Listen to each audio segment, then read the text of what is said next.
종교의 어머니. 내 부모를 공경하라가 새롭게 자각을 일으키는 중대한 계명으로 해석되는 계기가 되었다. 구약에 나오는 모압 여인 룻은 시어머니 나오미를 따라와 자신의 민족과 자신의 하느님을 버리고 시어머니의 나라와 시어머니의 하느님을 자신의 나라, 자신의 하느님으로 받아들이게 된다. 여기서 룻의 유대인으로서의 귀화와 개종은 늙은 시어머니에 대한 가장 인간적인 사랑에 연유한 것이다. 개종이나 귀화가 목적이 아니라 불쌍한 시어머니에 대한 사랑, 모든 걸 잃어버린 가난한 한 늙은이에 대한 자식으로서의 사랑인 것이다. 신봉사는 공양 및 300석을 바치기로 약속을 했고 그의 딸 심청은 그것을 이행했다. 자식의 목숨과 바꾼 공양 및 300석을 모군사에 바쳤지만 신봉사는 그것으로는 눈을 뜨지 못했다. 신봉사가 눈을 뜨게 된 동기는 심청의 아버지에 대한 지극한 사랑이다. 자기 어머니를 사랑한다는 것은 종교상에는 아무 뜻도 없다. 인간다운 삶은 종교 안에 있는 것이 아니다. 기독교가 있기 전에 모든 인간에게 하느님이 있었고 신심이 있었다. 기독교의 어머니는 유대교였고 유대교의 어머니는 인간이었다.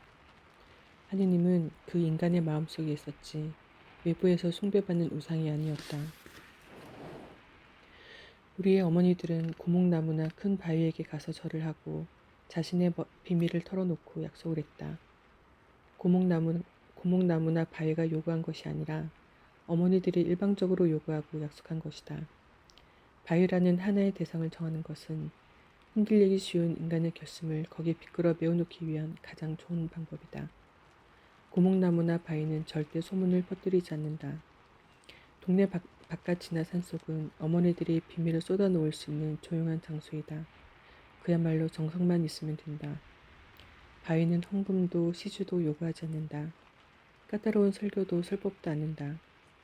어머니들이 필요할 때 찾아가면 되는 것이지 상대의 필요에 의해 끌려다니지 않는다. 그래서 억지가 없고 거짓이 없다. 어머니들이 가지고 있는 두 손만 모으고 머리만 조아리면 고목나무나 바위는 만족해준다. 바위나 고목나무에게 약속한 언약은 절대 파괴가 안 된다. 그것은 어머니들의 능력에 맞게 정해지는 약속이기 때문이다. 교회나 절간에서 요구하는 종교 행사나 거기 따르는 물질은 대중들에게 과중한 부담이 되고 현실을 떠난 관념적인 설교는 맹종과 위선을 낳게 된다.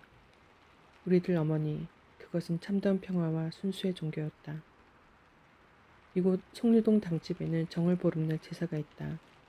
그런데 한 50년 전까지만 해도 이 당집 천장에 옷걸기와 옷따기가 있었다. 정월 열 나흘밤까지 좀 형편이 나은 집에서 새 옷을 짓거나 아직 한 번도 입지 않은 새 옷을 아무도 몰래 가져가서 걸어놓는 것이다. 정말 아무도 모르게 숨어서 걸어야 했다.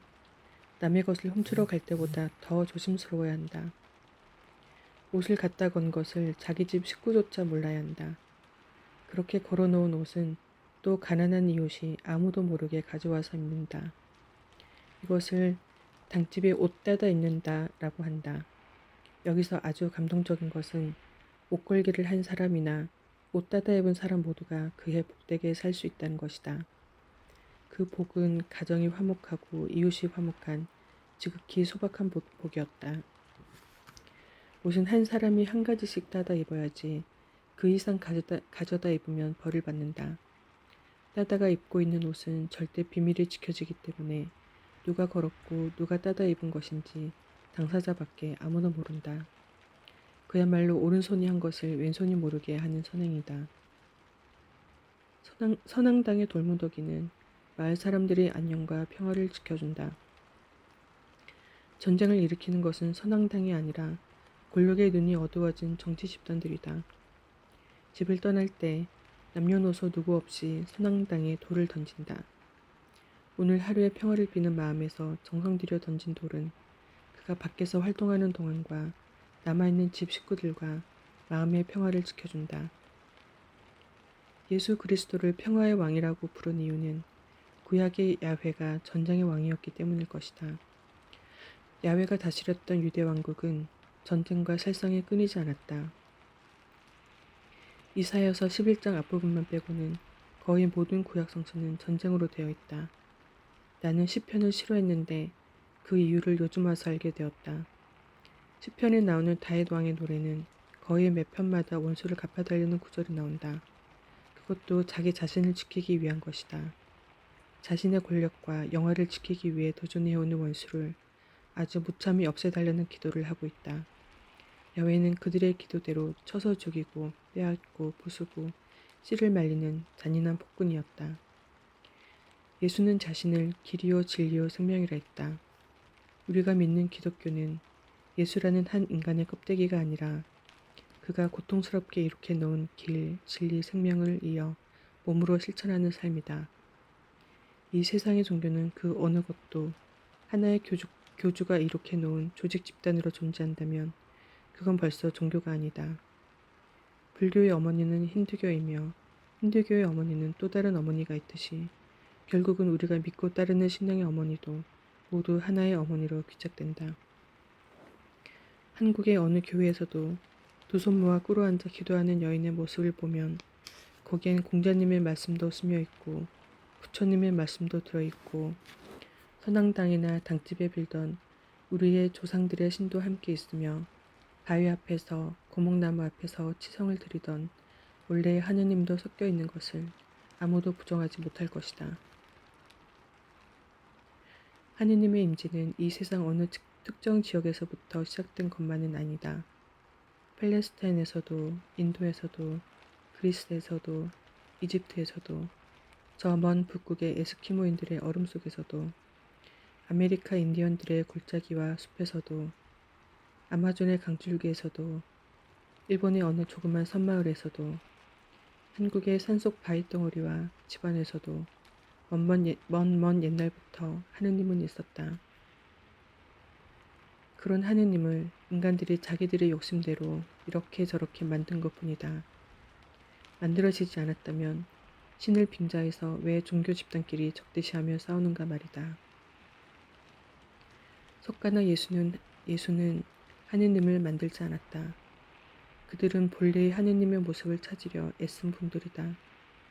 그래서 결국 그들은 인간 모두에게서 하느님의 모습을 발견했고 각자의 가려진 눈을 뜨게 하여 자기 모습을 보게 했다. 이 세상에서 진정 공생의 길을 찾고 평화로운 삶을 위해 일하는 사람은 모두가 참된 하느님을 찾은 사람들이다. 그것은 그 누구나 그 무엇을 위함이 아니라 바로 자기 자신을 위한 삶이다. 우리의 모습이 본래부터 하느님이었는데 새삼스레 하느님이 되려고 하는 노력은 가장 우둔한 짓이다. 가장 사람다운 삶과 모습이 바로 하느님의 모습이다. 인간을 사랑함이 곧 하느님을 사랑함이며 인간을 사랑하는 길은 이웃 인간이 가장 인간답게 살도록 하는 길이다. 덧붙여 말하고 싶은 것은 사람이 사람답게 사는 길은 자연을 자연답게 보호하는 길이라는 것도 잊어서는 안 된다는 것이다. 개는 개의 모습대로, 닭은 닭의 모습대로 모든 동물과 식물이 그들대로의 섭성에 따라 보호되어야 한다. 스피노자의 에티카는 정말 아름답다.